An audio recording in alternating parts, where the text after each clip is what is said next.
오늘은 데살로니가 전서 3장 거룩함에 흠이 없게 하시기를 이라는 제목으로 말씀을 함께 나누도록 하겠습니다.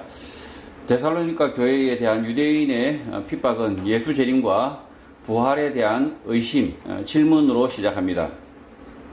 예수 십자가 부활 성천 이후 30년이 이상 지난 시점인데 성도들 가운데 죽음을 맞는 사람도 있으나 예수의 재림과 부활이 없었기 때문입니다.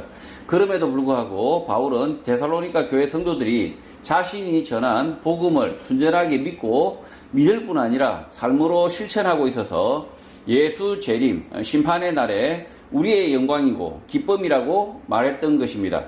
1절 이러므로 우리가 참다 못하여 우리만 아덴에 머물기를 좋게 생각했다고 말합니다.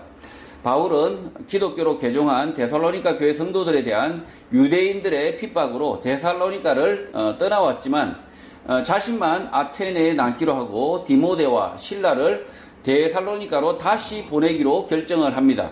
바울이 도저히 참을 수 없었던 것은 유대 교인들의 예수 재림에 대한 비난과 데살로니가 교인들의 의심의 소식이었습니다.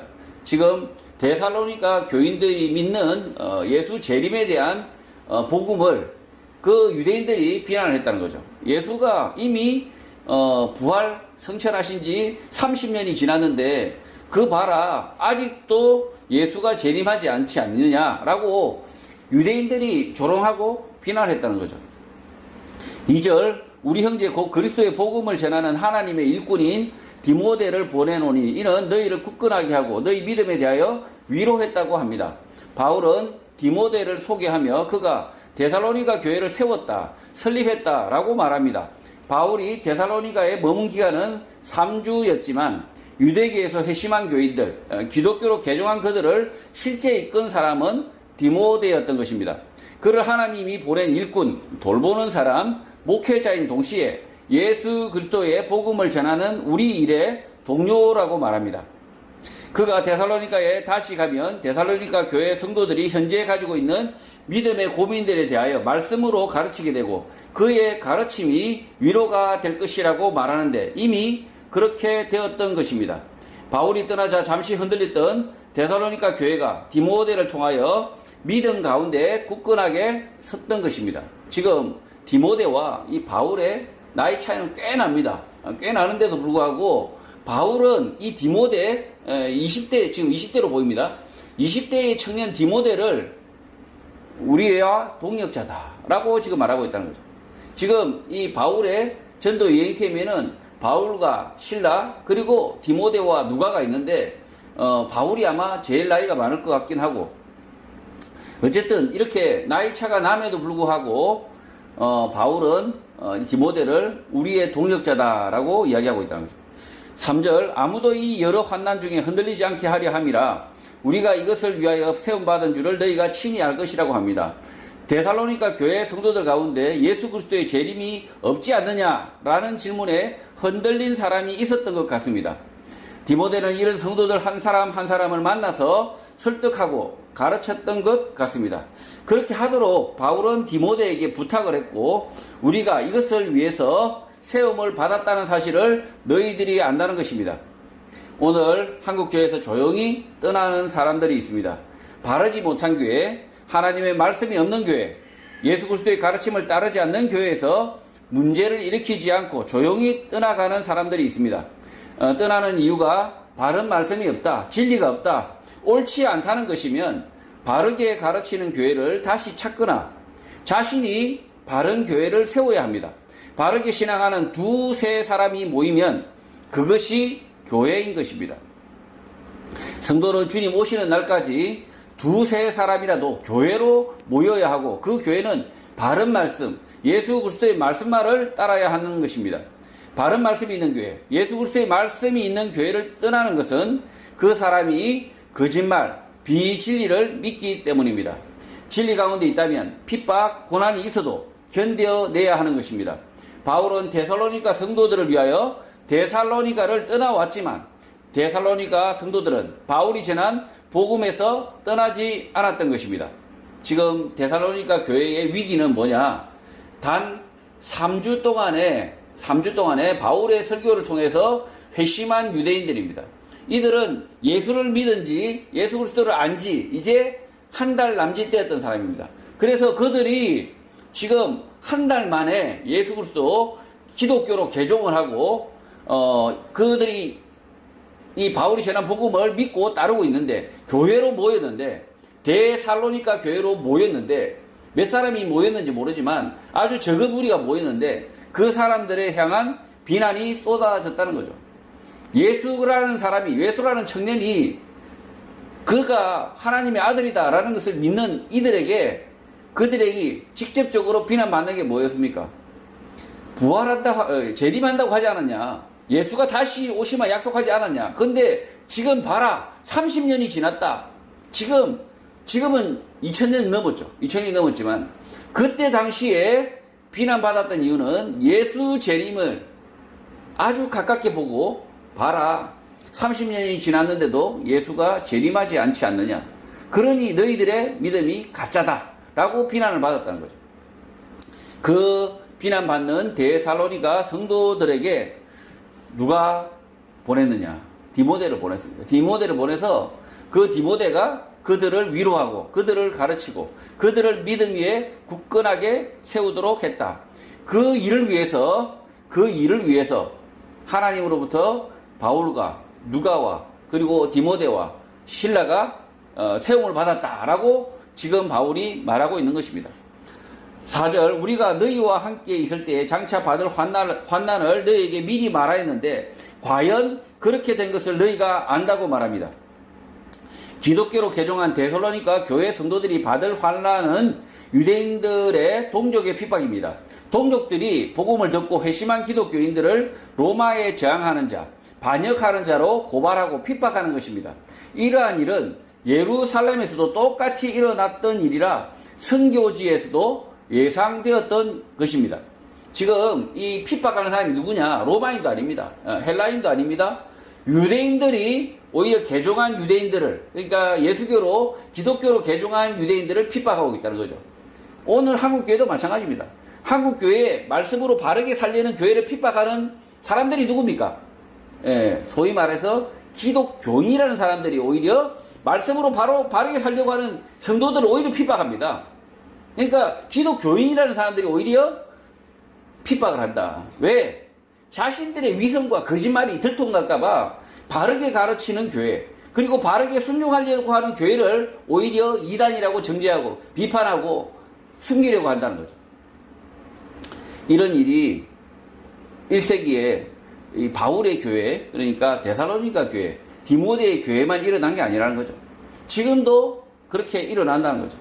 오직 예수 그리스도의 말씀만 우리는 따르겠노라. 그리고 그 예수 그리스도의 말씀만을 진리로 믿고 그 진리로 믿었다면 실천도 하리라 하는 교회는 오히려 핍박을 받는다는 거죠. 5절, 이러므로 나도 참다 못하여 너희 믿음을 알기 위하여 그를 보내었노니 이는 혹 시험하는 자가 너희를 시험하여 우리 수고를 헛되게 할까 함이라고 합니다. 데살로니가 교회 성도들은 유대인들의 예수 재림에 대한 의심, 비난을 잘 견딜 수 있었겠지만, 그러나 혹시 시험에 빠질까 염려되고 어떻게 잘 견디나 궁금하여 디모데와 실라를 보냈다는 것입니다. 데살로니가 교회는 바울의 예상대로 믿음으로 잘 견뎌내었던 것입니다. 이 데살로니가 교회는 이 기록을 보면 바울이 불과 3주, 3번의 안식일 동안 가르쳤다라고 되어 있습니다. 그런데 그들이 이 바울의 그 설교를 듣고 회심을 하는데 3주간, 이 3주, 단 3번, 주일 3번이 아니라 실제로는 그 3주간 저녁마다 바울의 설교를 청해서 들었던 것 같습니다. 그래서 그들이 그 들은 말씀을 그대로 믿고, 순전하게 믿고, 심지어 실천까지 했다. 그리고 잘 견뎌냈다는 거죠. 유대인들이 동료 유대인들이 비난하는 그 비난을 잘 참아냈다는 거죠. 6절, 지금은 디모데가 너희에게로부터 와서 너희 믿음과 사랑의 기쁜 소식을 우리에게 전하고, 또 너희가 항상 우리를 잘 생각하여 우리가 너희를 간절히 보고자 함과 같이 너희도 우리를 간절히 보고자 한다라고 합니다. 디모데는 바울에게로 다시 돌아와 데살로니가 성도들의 믿음과 사랑 그리고 기쁜 소식을 우리에게 전했다고 합니다. 기쁜 소식은 아마도 바울의 선교에 도움이 되고자 데살로니가 교회 성도들이 보낸 헌금일 수 있습니다. 데살로니가 성도들은 여전히 바울 일행과 함께 예수 그리스도의 말씀을 듣던 그 시간을 기억하고 있고 추억하고 있고, 바울 일행 또한 데살로니가 교회에 기회가 있으면 찾아가 말씀을 가르치기를 소원합니다. 데살로니가 교회 성도들과 바울 일행이 이렇게 만나기를 원하는 이유는 예수 그리스도의 말씀을 계속 듣고자 하는 열정, 가르치고자 하는 열정 때문이었습니다.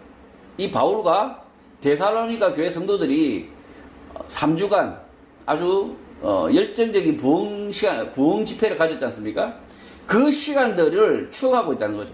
이 데살로니가 교회 성도들은 바울이 복음을 전했을 때 그 열정적으로 그 전하는 그 설교를 또다시 듣고자 한다. 그래서 간절히 보고자 한다는 거죠. 서로 만나기를 원한다는 거죠. 오늘 한국 교회는 말씀에 대한 기대도 없고 가르치려는 열정도 없습니다. 신천지 이단 집단이 50명에서 100명 정도 모아놓고 몇 개월씩 가르치고 심지어 시험도 치르고 있습니다. 인침을 받은 14만 4천 명 선발을 한답시고 그렇게 하는 것입니다. 이단 사이비 집단이 이렇게 성경을 엉터리로 열심히 가르치는 것에 비하여 정통교회라고 하는 정통교회가 새신자 교육은 시들시들합니다. 그 이유는 열정을 가진 교사, 열정을 가진 목사가 없고 또 바르게 배우고자 하는 교회 성도가 없기 때문입니다. 교회 출석만 할 뿐 말씀을 바르게 이해하고자 하는 열정, 노력이 없는 것입니다. 교회는 근본적으로 예수 그리스도의 말씀을 모든 성도들이 알고자 노력해야 하고 예수 그리스도의 말씀만을 가르치고자 노력해야 하는 것입니다. 그래야만이 교회라는 거죠. 바르게 예수 그리스도의 말씀을 가르치려는 노력을 포기한 교회, 바르게 올바른 말씀, 예수 그리스도의 말씀을 가르치기를 포기한 교회는 이미 교회가 아닌 것입니다. 7절 이름으로 형제들아 우리가 모든 궁핍과 환난 가운데 너희 믿음으로 말미암아 너희에게 위로를 받았다고 합니다. 바울은 아테네로 옮겨와 여러 가지 고통과 스트레스가 있었는데 데살로니가 교회 성도들의 믿음으로 위로를 받았다고 말하는 것입니다. 데살로니가 교회 성도들이 바울의 이러한 처지를 잘 알고 있어서 디모데 편으로 헌금을 보내왔을 것으로 생각되지만 바울은 성도들의 헌금에 매이지 않으려고 의식적으로 언급하지 않는 것으로 보입니다. 데살로니가 교회 성도들은 예수 그리스도의 말씀을 믿을 뿐만 아니라 행동으로 실천하는 성도들이었기 때문에 바울의 어려움을 외면하지 않았을 것으로 생각됩니다. 데살로니가에 있을 때 바울과 실라와 그리고 이 누가와 디모데가 실제로는 어촌에서 실제로 근무를 짓거나 이렇게 해서 자신 스스로 일을 했다는 거죠.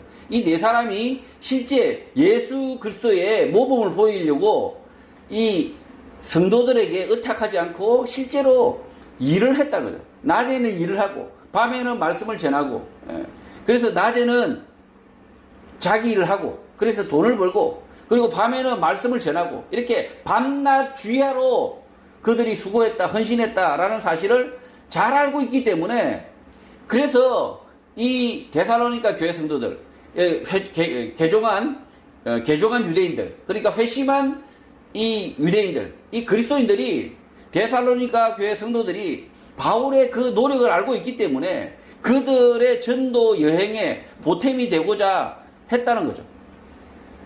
8절 그러므로 너희가 주 안에 굳게 선적 우리가 이제는 살겠다고 합니다. 데살로니가 교회 성도들이 단단하게 서 있으니 그래서 우리가 살았다라고 말하는 것입니다. 이렇게 말하는 이유는 앞서 설명한 대로 데살로니가 교회 성도들이 믿음으로 살 뿐만 아니라 바울의 전도에 헌금으로 동참하고 있어서 이렇게 말하는 것 같습니다. 데살로니가 교회 성도들이 믿음 안에서 굳게 서니 바울은 살 것 같다라고 말하는 것입니다. 밥을 먹지 않아도 배가 부르다라는 표현과 비슷합니다. 지금 바울이 지금 이 아테네로 쫓겨내려와 있지만 그러나 데살로니가에서 전해오는 소식을 듣고 밥을 먹지 않아도 배가 부르다. 이제 살 것 같다. 그들이 예수 그리스도의 복음을 온전하게 믿고 바울이 전한 그 복음을 온전하게 믿고 교회로서 모이고 있고 예수 그리스도의 말씀만을 따르기로 순종하기로 하고 예수 그리스도께서 명령하신 대로 교회로 모이고 있다. 이런 사실에 대해서 바울이 살 것 같다. 이제 살 것 같다. 라고 지금 이야기하고 있다는 거죠. 9절 우리가 우리 하나님 앞에서 너희로 말미암아 모든 기쁨으로 기뻐하니 너희를 위하여 능히 어떠한 감사로 하나님께 보답할까라고 말합니다. 하나님 앞에서 너희의 염려와 걱정으로 인하여 우리가 모든 기쁨 가운데 있는데 데살로니가 교회 성도들을 통하여 도움을 받은 바울은 너희를 위하여 어떻게 감사를 하나님께 돌려드려야 할까라고 묻고 있는 것입니다.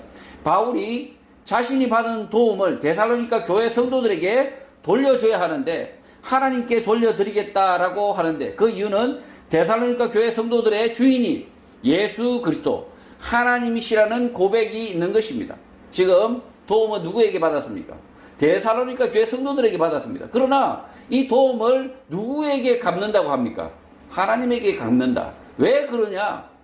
그 데살로니가 교회 성도들의 주인이 누구냐? 하나님이시다라는 고백이 있다는 거죠. 그래서 데살로니가 교회 성도들이 바울의 복음 전도에 도움을 주고 동참을 하고 있지만 그러나 바울은 하나님께 감사드린다. 너희의 주인이신 예수 그리스도 하나님께 감사한다 라고 지금 이야기하고 있는 것입니다. 한국 교회에서 교회 일에 동참한 성도들을 칭찬하지 않으면 삐집니다. 주일교회 꽃장식을 누군가 했으면 누구누구 집사님, 누구누구 권사님이 오늘 주일 꽃장식을 했습니다 라고 언급을 해야 합니다. 하지 않으면 삐집니다. 다른 일들도 마찬가지입니다. 오늘 우리 집사님께서 청소를 하셨습니다 라고 주일날 광고를 해야 그래야 삐지지 않습니다. 그러나 바울은 이런 언급을 피하고 어떻게 하나님께 감사할 수 있을까라고 고민을 했고 데살로니가 교회 성도들은 바울의 이러한 고민의 이유를 알았던 것입니다. 지금 바울이 싸가지가 없어서 데살로니가 교회 성도들의 그 도움, 그 헌금에 대해서 무시하는 것이 아니라 바울이 당연히 데살로니가 교회 성도들에 대한 고마움, 그 다음에 알지만 바울은 이것을 내색하지 않으려고 했다는 거죠. 내색하지 않는 이유는 뭡니까? 그들의 수고가 헛되이 되지 않기 위해서 그들을 칭찬해서 오히려 헛되이 자만에 빠지거나 인간적인 노력으로 빠지지 않도록 하기 위해서 그래서 이렇게 바울이 이런 고민으로 이야기하고 있다는 거죠. 10절 주야로 심히 간구하면 너희 얼굴을 보고 너희 믿음이 부족한 것을 보충하게 하려 함이라고 합니다. 바울이 데살로니가 교회 성도들의 도움에 감사하는 것, 하나님께 감사를 돌려드리는 일은 이것이라고 말합니다. 바울은 밤낮 데살로니가 교회 성도들을 만날 수 있기를 심하게 기도했다고 합니다. 또 데살로니가 교회 성도들의 믿음이 부족함 없이 완전해지길 기도했다고 합니다. 바울의 이 기도는 가만히 앉아서 하는 중언부언하는 기도가 아닌 것입니다. 밤낮 가만히 앉아만 있지도 않았고 자기 일을 하면서 늘 데살로니가 교회 성도들에게 다시 찾아갈 방법을 타진하거나 궁리했다는 것입니다. 또 멀리 있음에도 불구하고 데살로니가 교회 성도들이 예수 그리스도의 말씀을 부족함 없이 듣고 깨닫기를 바랬던 것입니다. 바울의 몸은 데살로니가에서 떠나왔지만 바울은 늘 데살로니가 형제들에게 있었다는 것입니다. 그래서 바울은 주야로 심하게 하는 기도는 아래와 같은 것입니다. 이 바울의 기도가 이제 이렇게 밑에 다음 구절로 설명되는데 지금 바울이 주야로 심하게 기도했다라고 하니까 그냥 바울이 방구석에 앉아서 주야로 아무 일도 하지 않고 이렇게 앉아서 방구석에 앉아서만 기도하는 것이 아니라는 거죠. 실제 사람들은 우리 지금 한국 교회는 지금 교회당에 모여가지고 주야 하는 그것만 기도라고 생각하는 거죠. 착각이라는 거예요. 착각. 바울이 주야로 심하게 기도했다. 무슨 뜻입니까? 바울이 자기 일을 하면서 늘 항상 데살로니가 교회 성도들을 떠올릴 수밖에 없었다는 거죠. 자기가 오늘 이 아테네에서 어떤 일을 하고 있을 때 어디에 갔을 때도 늘 항상 누가 생각나는 겁니까? 밤에 찾아왔던 그 데살로니가 교회 성도들, 그들이 늘 생각나고 그들이 하나님의 말씀에 완전해지기를, 하나님의 말씀을 완전히 잘 깨닫기를, 완전해지기를 늘 항상 기도하고 있었다는 거죠. 그래서 기도를 그냥 이 교회당이나 방구석에 앉아서 중언부언하는 그것이 기도라고 착각하면 안 된다는 거죠. 11절, 하나님 우리 아버지와 우리 주 예수는 우리 길을 너희에게로 갈 수 있기를 기도합니다. 바울은 데살로니가 교회 성도들을 만나 예수님의 말씀을 더 가르치기를 원했던 것입니다. 그렇게 하려면 데살로니가로 다시 갈 수 있어야 했던 것이고, 그것을 위해서 늘상 기도했다는 것입니다. 앞서 언급했듯이 기도는 앉아서 중언부언하는 게 아닙니다. 바울은 자신의 일상 삶을 살면서 마음의 소원을 가지고 있었던 것입니다. 그것이 기도라는 것입니다. 기도에 대한 잘못된 인식이 교회당에 나와서 손을 모으고 있는 것만 기도라고 생각하지만, 이렇게 손 모으고 있는 거 있죠? 손 모으고 있는 것이 기도라고 생각하지만, 실제는 부지런히 손과 발로 일하면서 마음으로 하는 것이 기도라는 거죠. 부지런히 이 손과 발이 무슨 일을 하고 있으면서, 그러나 이 손과 발은 일을 하지만 마음으로 하는 것이 기도라는 거죠. 몸으로 하는 게 기도라는 거죠. 몸으로 하는 것이. 한국 교회가 앉아서 기도만 하죠. 실천은 없는 거죠. 실천, 손과 발은 다 내려놓고 손과 발이 기도를 해야 되는데 주댕이만 기도합니다. 제가 주댕이라 해서 죄송하지만 아주 거룩한 소리는 다 합니다. 온갖 착한 소리는 다 합니다. 온갖 거룩한 것을 다 이룰 듯이 말을 합니다. 그러나 손과 발은 기도하지 않습니다. 손과 발이 기도하지 않으니까 그 기도가 위선이고 거짓말인 거죠. 그런 위선적인 거짓말과 그런 위선적인 기도가 한국교회를 망하게 하는 거죠. 실제 기도는 손과 발이 해야 됩니다. 손과 발이 기도하는 것입니다. 12절, 또 주께서 우리가 너희를 사랑한 것 같이 너희도 피차간에 모든 사람에 대한 사랑이 더욱 많아 넘치게 하기를 기도한다고 합니다. 바울은 우리가 데살로니가 교회 성도들을 사랑했듯이 예수 그리스도의 사랑으로 인하여 너희도 피차 서로 사랑하게 되기를 기도한다는 것입니다. 여기서 사랑은 서로 사이가 좋은 것, 좋아 죽는 것을 말하는 것만이 아닙니다. 지금 이 데살로니가 교인들도 실제 누가 이 사람과 이 사람이 서로 모르는 사이일 수 있습니다. 근데 이들이 서로 사랑한다? 남자와 남자가 사랑한다? 남자 여자가 모르는 사람끼리 사랑한다? 이 말이 됩니까? 이 사랑은, 성도들의 사랑은 실제로는 사람들끼리 서로 친해지고 아끼고 그런 사랑이 아니라는 거죠. 여기서 사랑은 진리, 말씀으로 이해하면 됩니다.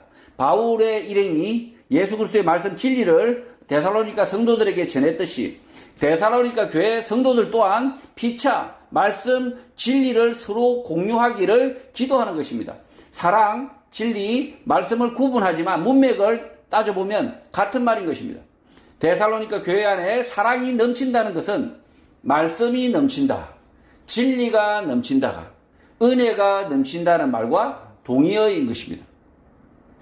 이 데살로니가 교회 안에서 사랑이 넘친다고 하니까 서로 좋아 죽는다, 서로 좋아 죽는 관계, 이런 관계를 말하는 것이 전혀 아니라는 거죠. 오히려 이런 서로 좋아 죽는 관계는 저기 동네 아줌마들의 그 계모임을 보면 더 잘 알 수 있습니다. 찜질방에서 그들은 정말 사랑합니다. 계란도 까주고 음료수도 사주고 아주 사랑합니다. 그게 사랑이 아니라는 거죠. 이 데살로니가 교회의 성도들의 사랑은 뭐냐? 말씀, 진리, 그리고 그 실천, 그 속에 정말 예수 그리스도의 말씀을 실천하는 그런 사랑, 진리 공동체라는 거죠. 13절, 너희 마음을 굳건하게 하시고 우리 주 예수께서 그의 모든 성도와 함께 강림하실 때에 하나님 우리 아버지 앞에서 거룩함에 흠이 없게 하시기를 원한다고 합니다. 바울은 데살로니가 교회 성도들의 도움에 감사하며 데살로니가 성도들을 위하여 기도를 했는데 성도들의 마음, 믿음이 강해져서 예수 그리스도의 재림의 날 하나님 앞에서 거룩함에 흠잡을 것이 없기를 바란다는 것입니다. 1세기 당시 기독교인들은 유대인들로부터 이단으로 비난을 들었지만 부끄러워해야 할 이유가 없고 흠잡을 데 없이 거룩할 수 있다고 바울은 말하고 있는 것입니다. 오늘 한국 교회는 신자인 것을 부끄러워하지 않지만 1세기 당시 교회는 예수교는 낯선 이단일 수 있었습니다. 그럼에도 불구하고 데살로니가 교회 성도들은 자신들이 받은 복음을 통하여 완전한 거룩함으로 나아갈 수 있었다고 믿었던 것입니다. 우리의 삶이 가장 완전하고 거룩해질 수 있다라고 믿었던 거죠. 누구의 가르침을 따랐습니까? 바울이 전한 그 복음, 예수 그리스도의 복음, 그 복음을 통해서 우리의 삶이 완전함으로 거룩함으로 나아갈 수 있다라고 믿었던 것입니다. 성도 여러분, 성도는 완전함, 거룩함으로 나아가야 합니다. 흠이 없어야 합니다. 흠잡을 것 없는 거룩함은 예수 그리스도의 말씀, 하나님의 말씀을 이해하고 그 말씀으로 살 때 가능한 것입니다. 성도는 예수 그리스도의 말씀에 대한 열정에 끈을 놓으면 안 됩니다. 주님 부르시는 그날까지 말씀을 경청하고 이해하는 일을 쉬지 않아야 합니다. 그래서 예수 그리스도께서 오시는 그날, 재림의 날에 흠잡을 데 없이 거룩한 성도가 되시기를 주님의 이름으로 축복합니다.